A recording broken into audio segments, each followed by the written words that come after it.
পরিত্যক্ত অর্ধনির্মিত ভবনটি বরাদ্দ হাসপাতালের জন্য, কিন্তু 2 বছর ধরে নির্মাণ কাজ বন্ধ থাকায় নষ্ট হচ্ছে অবকাঠামো।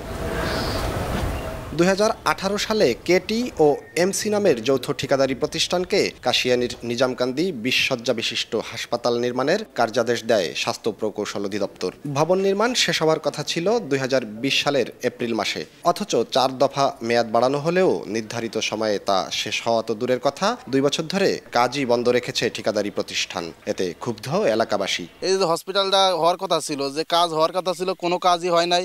এই হসপিটালটা যদি আমাদের পক্ষে সুবিধা হয়। চলে গেছে আর আসেও না, কন্ট্রাক্টরও কোন দিক গেছে তারও খবর নেই। কোনো কাজকামও চালু নেই, কোনো সিদ্ধান্তও নেই।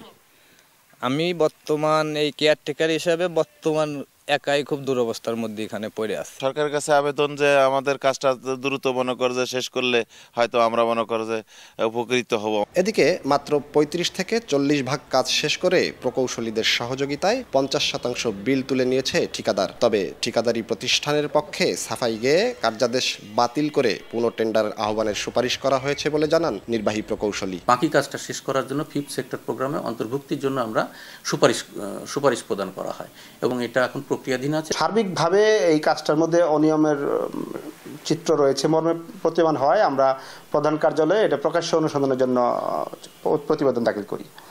সেই প্রতিবেদনের আলোকে ইতিমধ্যে প্রধান কার্যালয় থেকে প্রকাশ্য অনুসন্ধানের জন্য কার্যক্রম শুরু হয়েছে মর্মে আমরা জানতে পেরেছি। হাসপাতালটির নির্মাণ ব্যয় ধরা হয়েছে 16 কোটি 18 লাখ টাকা, আর 2.12 একর জমি অধিগ্রহণে ব্যয় হয়েছে প্রায় 71 লাখ টাকা।